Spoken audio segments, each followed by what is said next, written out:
Basi na johera mag Lode TV agone Nyasacho erokamano motimo ng'wono mondo wachak wanere odiochieng' machielo. Iluonga Reverend Ayub huko, an wuod Nyakach Kandaria.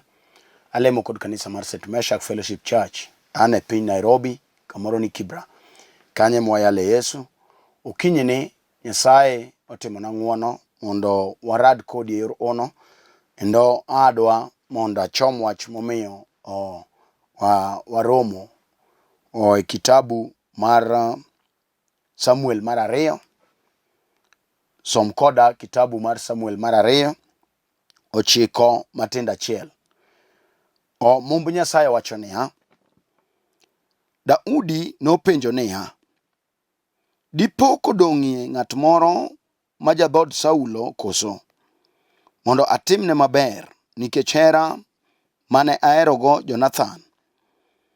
Ne nitie jatich joka Saulo moro ma nyinge Ziba, ne giluonge mondo bi ir Daudi. Kane osebiro, Ruoth nopenje niya, in e Ziba koso? Mi nodwoke niya, an Ruoth. Ruoth nomedo penje niya, Dipo kodong'ie ng'at moro ma dhood Saulo, mondo atimne maber kaka Nyasaye dwaro? Ziba nodwoko Ruoth niya, Wuod Jonathan moro pod nitie, ma tiendene ong'ol. Ruoth nopenje ni, en kanye?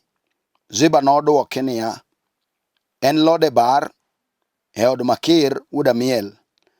Omiyo Daudi nooro joote Lode bar mondo ome. Kamano Mefibosheth, wuod Jonathan ma wuod Saulo, nobiro ir Daudi mogo chonge piny nyaka e lowo.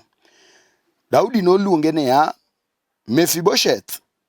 Mi nodwoke ni, antie Ruoth. Daudi nowachone niya, kik iluor, nimar abiro timoni maber nikech hera mana aherogo Jonathan wuoru. Abiro dwokoni puothe duto mane mag Saulo kwaru, kendo anamiyi chiemo pile. Mefibosheth nochako okulore kawacho niya, an ni an ng'a momiyo itimona maber kamano? An machalo guok mothoni. Ruoth noluongo Ziba, jatich Saulo, mowacho niya, gik moko duto mane mag Saulo kod joode koro amiyo Mefibosheth, nyakwar ruodhu. Walam Nyasaye. Duong' gi pak mondo duogni Nyasaye maduong' mar kerubi, Nyasach alama, jal ma bade tek motimo chuma. Wawali okinyi ni ng'ama ler mar Israel, kuom seko Nyasaye keto wachni mondo kony chwo kod mon gi ji duto temo bedo piny. Erokamano Nyasaye kuom seko Roho mari maler mondo yaw paro kod chuny Nyasaye ne ng'ato ka ng'ato mobedo piny, we oyud konyruok kokalo kuom wach Nyasaye.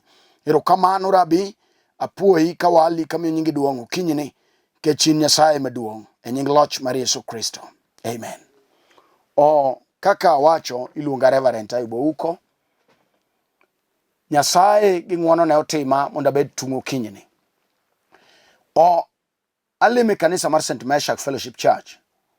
An e piny Nairobi, kamoro ni Kibra. Okinyi ni Nyasaye oketa tung' ne jal mobedo piny mondo winj kuom wach. Roho maler chuna mondo awuo e gimiluongo ni Lode bar kar dong'. Mane gima dwana ler manok mondo walam kodi Nyasachwa. E muma masomo e Samuel mar 2 9 1 nyaka 10 wuoyo kuom wach manondiki e kinde muma.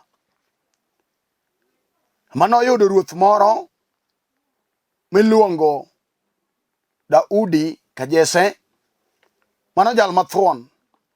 Kendo wang'eyo sigand Daudi.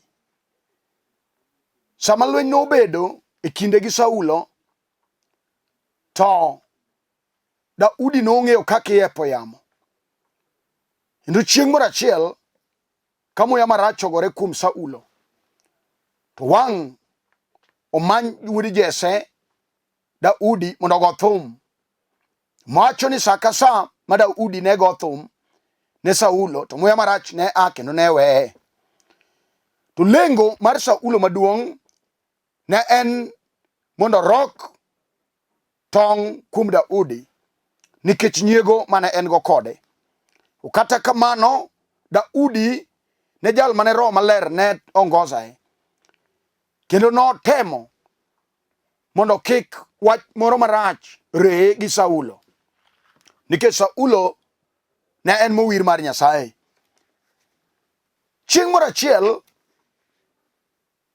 koromo mondo Daudi Saulo ne negi, to Nyasaye gi ng'wono ne nopande. Oduo wilore ka Daudi koro yudo Saulo e rogo, kama nodonje to noyudo ka Daudi ni e rogo kanyo. Nong'ado mana bath nangane matin to weye. Saulo nokong'eyo. Bang'e noluonge ka osewuok motang'one.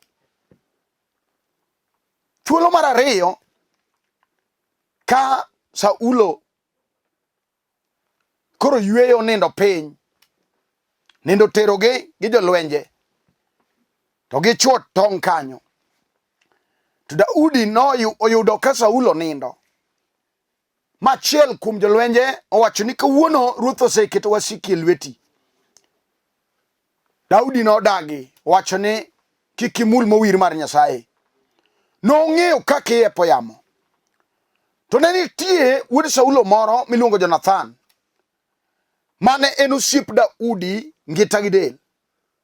Kendo gik moko te mane Saulo pango maricho ne Daudi, to Jonathan ne koni. Wachno nobedo kamano. Saulo notho, Daudi odong' e loch. Bang'e sama ne Daudi ni e loch, to noparo hera mane ni e kinde kod Jonathan. To wang'o odok, to penjo e gweng' ni to be nitie koth joka Saulo moro mondo atimne ng'wono. To nyise ni nitie jatij Saulo miluongo ni Ziba. Noluong ne Ziba mochako penjo mokwongo ni to be nitie jal moro e dhood Saulo mondo atimne ng'wono kaka Nyasaye dwaro. To Ziba nonyise ni nitie wuod Jonathan moro, to jali tiende ne ong'ol. Mano ne ok ochando Daudi. Daudi nopenjo Ziba ni en kanye. Wach manodwoke en ni en Lode bar e od Makir ma wuod Amiel. Roho chuna mondo wuo e kamiluongo ni Lode bar. Sama lweny nowuok, lweny maduong', wuod Jonathan miluongo ni Mephibosheth, jolweny nomake motere e twech, kendo kanye manodhi obede kopande kuro. Wich nowil kode. Ne en e twech kar jela kar dong'. Wawuo Lode bar matin. Lode bar kanyo ne en kar twech kama ji odong'e. Ne en kama iyude jomodong'.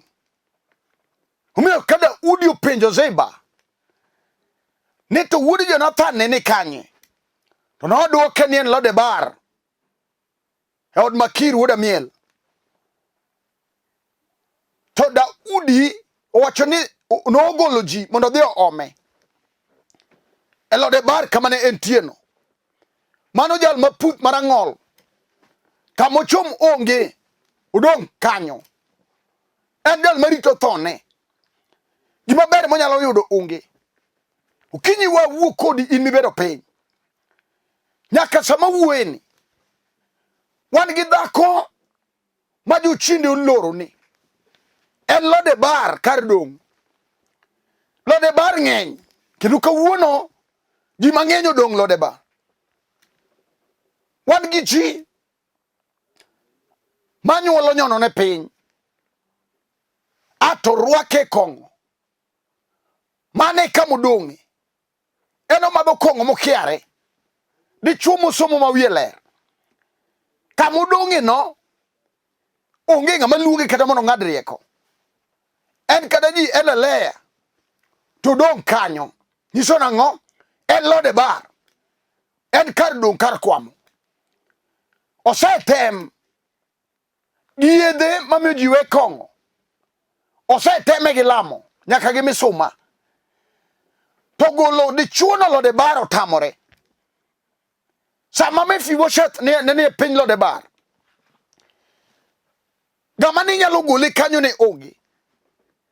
Ziba giri nong'eyo maber ni Wuod Jonathan to pod nitie to en Lode bar, mak mana ng'ama ne nyalo choko chir mondo donj Lode bar kar dong' kar kwamno ne onge. Tagoyo ne Yesu erokamano manowalo dichuo thuon miluongo Daudi ka Jesse. Wang'o oro chuo mondo dhi ogol dichuo no Lode bar, kech sa oromo idwa timne maber.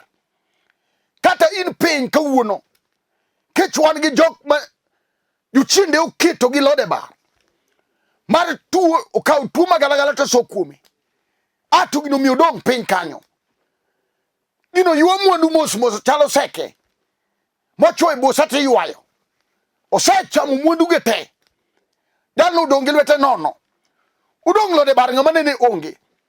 Iwinjo dichuo, kawuono wan gi Nyasaye mabade tek. Daudi ka Jesse onge, wan gi Nyasaye jal mabade tek.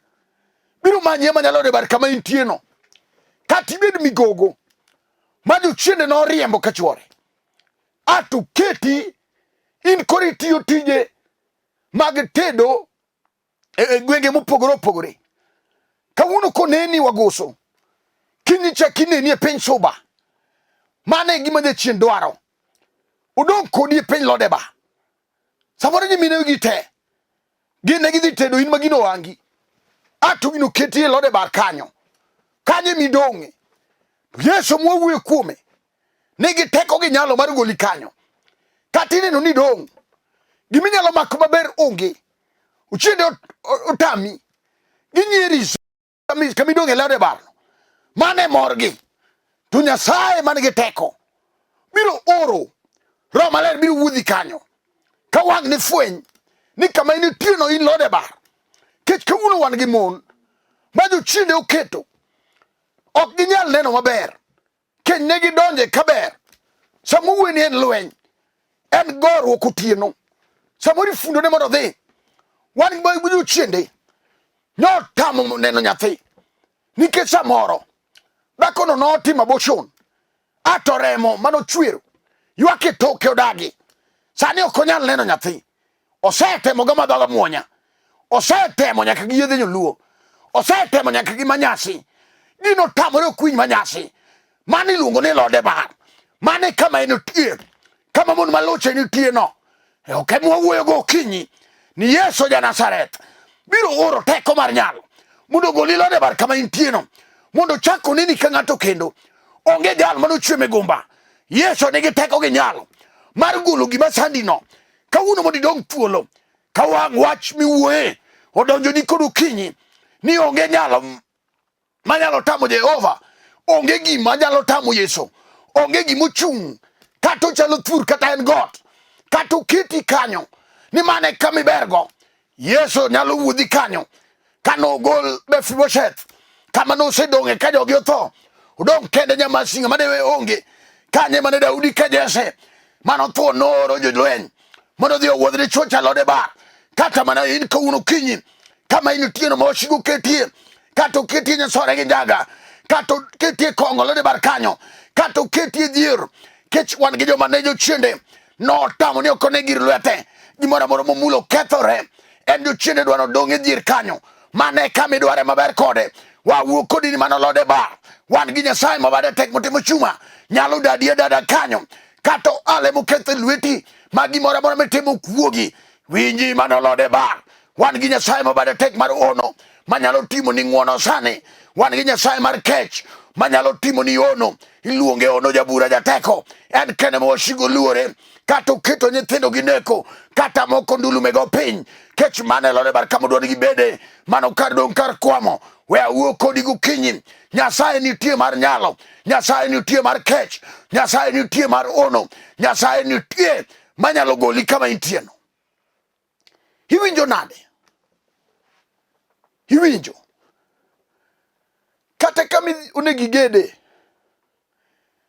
No semai. Idong kamani, idong nyamasi. Itemo mondo idhi ing'iew lo. Kech oriembi dalau. Samoro in kimero no obi kodi. Ato nyako be kao. Nyako mano nyole simba. Samidwa dhi ter dho kumitere onge. Gino kelo miero, gino kelo chandruok. Nyiso ni jajelo rado gi jajelo wadgi. Wat no miyo kuyo kama unutie. Chunyu chandore kel muru gede onge. Wakunu ni un Lode bar. To Nyasaye mi wuyo kume gokinyi sani. Nyalo timo ni ng'wono kata in kemerwa. Jefta no neno ng'wono. Muwetege manore meno dogo ome. Kata mana in Nyasaye nyalo timo ni. Mechaki yud kami gede kawuono. Iwinjo nyako matin. Kata jochiende otamore. Ni mama ni ok nyal neno ber kumi. Nyiri wetegi osenyuom te. Ine mokawi lon samoro segol nyako di dala. Gimi nyalo neno maber onge. Nyako maywago pi wang' okinyi godhiambo. Ka jonyuolni oseluso kuomi. Onge ber minyalo neno kama initie no. In kar chandruok. We akoni niya. Nyasaye maratego mar uno. Nyalo goli kama intie Lode bar kanyo. Onge gima tek manyalo tamo uno. Onge gima tek jaduong'. Kata gik moko dhini marach. Kata ne se retire. To jochiende owero gi kes. Ma imbikia kumo ae. Wat mo me se tiyo gi mwandu. Ma chalo kagima gini ywa iduoki e dhir. Imbe gini koro se mi luoro. Gimoro nyisi mondi deri tho. Samori neno mondi ae. E pinye ni nikech weche mikale. Nyasaye nitie manyalo goli Lode bar. Mefiboseth no dong kende. Kanyo dala gi duto no osetho. Nitie Nyasaye ma japar ji achien. Mano tiyo gi Daudi nyakwar Jese. Daudi wuod Jese. Mano chako paro. Dhood joka Saulo. Oyo dichuo ma piny no seweyo. Oyo dichuo. Mano sedong Lode bar. Kata mana in. Anyuola nyalo wuyo kum mawei. Mawachni ka ng'ane to watieko. Samoro ginego ji kanyo in kendi midong. Wat ma mi luoro kata kaka idhi dala onge. Dichuo ringo mopone town. Wacho ni an gima ne doka dala wa en mana sanduku. We awuo kodi kawuono kod okinyi. Wan gi Nyasaye ma jaduogo geno dichiel kendo. Kata ineno weche tek dhako. Kata weche tek kodi dichuo. Kech wan gi mon ma chuogi nyotho. Ka jochiende nyoago gi donjo liel kasa podi. Kawuono ni anyuola ogonegi matek. Yuechegi ochuonegi kwajo piny. Wacho ni mwandu mag omera ok dhi. Giriembi oko gi nyithindi thagori. Kamichom onge ywago pi wang'i tieko. Bing'e Nyasaye mabade tek. Nyasaye mano amalo. Ne Mefiboseth kodong kende. Kama intie no. Kiki ne ni mondi deri ae. Nyasaye pod ni kodi gi plan maber. Kar dong ne migoli kawuono. Ka wang' chunyi no wal Nyasaye. Mano chwe polo gi piny wuono teko. Dal mong'eyo kaka le chieme thim. Dal mong'eyo kaka winy. Chieme kor polo. Nyasaye ne miwuoyo kuome kawuono. Mondo goli kama intie kar Lode bar kanyo. Mano kar dong kar komo kar ywak. Kanye ma Nyasaye dwa goli sani. Ka wang' ne chunyi yier. Ni Nyasaye miwuoyo kuome en ono. Ka wang' ne chunyi ng'e. Ni Nyasaye miwuoyo kuome. Ajuoki ni te kulore nyime. Ka wang' ne chunyi ng'e. Ni Nyasaye miwuoyo kuome. Kata obedo tuo. Mosedhi nyalandri. Kata iguli timo yie on. Kata iduoki jaduong'. Ma kamoro seng'ad kodi oko. Samori pogo lo. Mari tineno kama. Gimitim onge. Ke jochiende oseketi Lode bar. Kanye ma initie kar tuoche. Hemi neno ka ineno kidhi tho. Samoro ji wuoyo kuomi marach. Wawuo kodi kawuono gokinyi. Nyasaye nitie mabade tek. Manyalo timo ni uno dichiel kendo. Nyasaye manogolo Mefiboseth e piny Lode bar kanyo. Nyalo timo ni ng'wono kawuono kendo. Onge gima tek manyalo tamo Nyasaye. Onge gima tek manyalo tamo ono. Onge gima tek manyalo tamo Manuela. Onge gima tek manyalo tamo Shiba Jaler. Onge matek manyalo tame. Mari no mane. mondo wateme gi Yesu. Marino mane ere kama omakigo, kata nodhini ka juoga jaduong', kata norundi dalani ma nyathi ka nyathi minyuolo kanyo. Gin nyaka giwuog nyithindo moran, moko lokore joneko ringo gigone e toke duk. En ok one dugi ji ema nene ni en duk.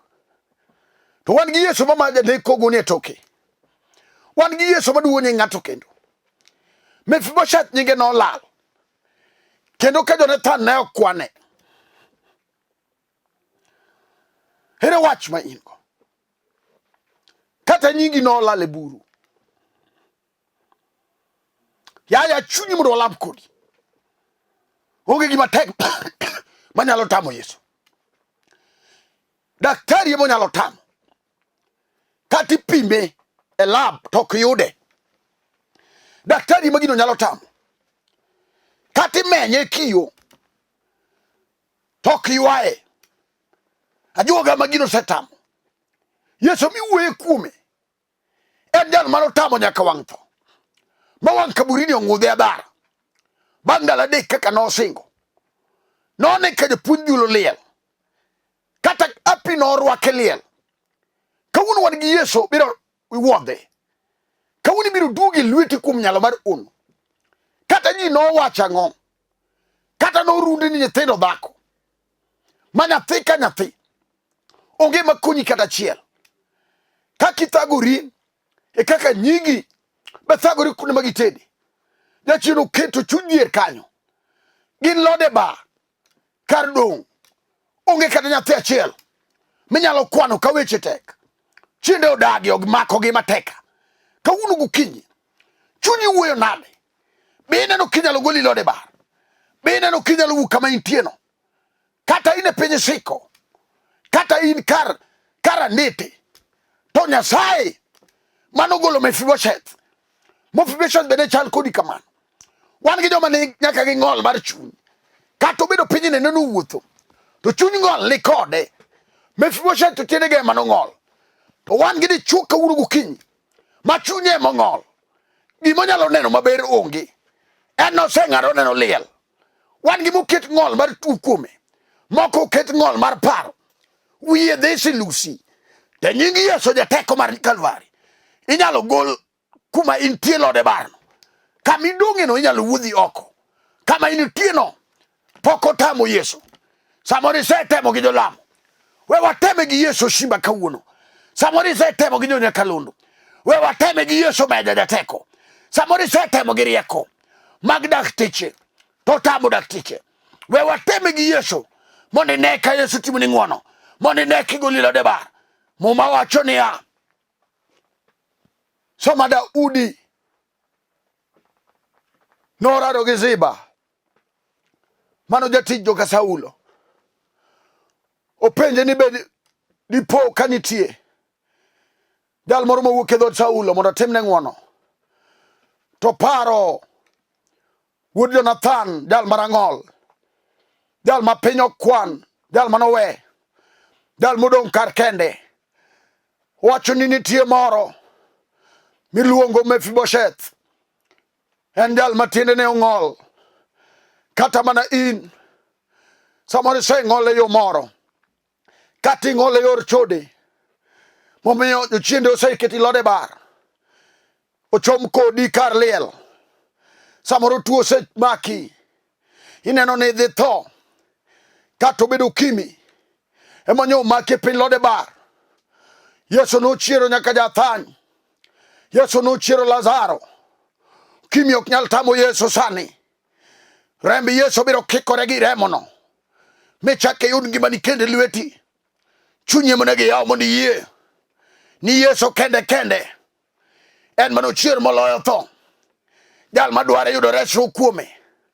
Kaka ondiki kitabu mar Zaburi 9:9 ni jogo duto temi thiro ringo tony kuom Nyasaye no. Kata mana in ema tuo osemaki. Omaki e lake kanyang' momako dhiang'. Idha oro chomogo inam. Yesu miwuoyo kuome nyalo dadi e dho tuo. Yesu miwuoyo kuome nyalo dadi e lak nyang'. Dhako kata gidagi ni ok inyal neno nyithindo, Yesu miwuoyo kuome nyalo timo ni ng'wono kendo. Kata gimako nyithindo, kata omako dichuo, kata dichuo ringo weyi, kithagori gi nyithindo dalani, wan gi Nyasaye mabade tek biro make kama enotie maduoke lweti kendo. Iwinjo dichuo kati kendo to mon dhi yeye kum wach miyalo, Yesu biro duogo teko mine ka mon go duogo matek mosetame ere. Iwinjo kawuono nyona yie kati tuo maka kamaramino kato en janeko kaune akawa yie. Yesu no chango udi gerasi konyono yamo kama chini magerasi no nene kokwa ruso chingo nogo ni wasenge Yesu Wuod Nyasaye sebiro monigolwa kasapodi kata mana kawuono gisani. Yesu nyalo timo ni ng'wono yeye kum Nyasaye no, yeye kum Yesu no mondo tim ni ng'wono sani. Kama initie no gaga chungi piny, kama initie no maka kamarami, kama initie no yeye kum warruok miyalo kinyi sani. Kum Yesu duto te mosetamo dhano nyalore kum Yesu duto te mineno kama ikwe nyalore kum Yesu. Kata weche tek, kata oseriembi, kata in oko, kata ngacho ng'udhi, Yesu nyalore. Kum Yesu duto nyalore. Kama Mefibosheth nodwok kendo momiye mwandu joka Saulo, kata mana in inyalo dwok mwandu gi lweti kata ilaro kodi lo, kata iyalo kes mano kodeo. Kum Yesu ja Nazareth duto te nyalore. Lode bar kama intie no emigoli kawuono. Lode bar kama intie no ema Nyasaye timo ni ng'wono mondo ine ng'wono gi nyalo. Gaga chungi piny kama intie, maka TV kinyalo, maka kamaramino, kaka yie kata obed nyigi ema chunyi chandore kaka gidako ok ber ni dhako kaunegi e kawa yie, kata gibed jowuoyi mosewuoge kendo chiende odagi oketgi e piny lode bar kaunegi e kawa yie, kata en mana dichuo ema jochiende omako to kete piny lode bar kar dong kar kwamo kaune kawa yie mondo lam ne Nyasaye mar ono, Nyasaye maduong' mar nyalo. Wapuoyo wapaki wamiyo nyingi duong'. Shimba kayuda ga maler mar Israel nyono yamo gogo simba da teko. In kendi Nyasaye minyalo duto te nyalore kuomi. Kata sani kodu kinyi aseka odhako ni akete lweti ne dhako mochunye leto kinyi ne Nyasaye mawashigo sae mako mochomo golode bar kanye mukete kar chandruok. Chiende otame ni okonyal neno ber nyaka matimo ala to jo chiende otame ni okonyal neno ber mano ande no en mo ande sigore piny nyaka mayalo kes e kot pile kod pile ma pesa ne jo chiende sae mako. Ane malo sani jateko, ane ng'ato ka ng'ato malo, nyaka jatuo monindo tana mane midekrene, nyaka manyethini olokore janeko, nyaka dichuo madwa kendo to jochiende otame uketo chuny ng'ol kuome. Ane malo sani jateko, nyaka mabuot mamangla ni mamon ringo weyo kinyi rabi miye teko mondo ng'ere ni ine Nyasaye onge moro machielo mpugore gi in. Asepuoyi asepaki, duongi pako duong' ni manyaka chieng'. Par joyalo duto te mayale lo lwet TV ka itingi malo pile kod pile, ipar lo lwet TV Nyasaye kitinge malo jateko. Ero kama ni par no niko kelo ipar nyaka sam Nyasaye ting lo lwet TV malo kum seko e wachi mondo iwinji. Duongi pako duogni kechalamo kayie Nyasaye timo gik madongo in the mighty name of Jesus, amen. Nyasaye mondo gwedhu. Iluonga Reverend Ayub uko Wuod Nyakach Kandaria, aleme kanisa mar St. Meshach Fellowship Church ane piny Nairobi. Ng'ama dwara nembi ni gane kanya riyo ringo piny kanyo. Namba na en 0727 385424, namba na en 0727 385424, namba na machielo en 0734 434 156. Nyasaye mondo gwedhu, ogwedhorwa Chief Apostle gi joyalo duto te. Nyasaye mondo ting'u malo. Warad chieng' wuok tich mabiro sa 12 nyaka 12:30. Shalom, shalom, shalom. Atingo bada, enyisi mar surrender. Atiwa chunya duto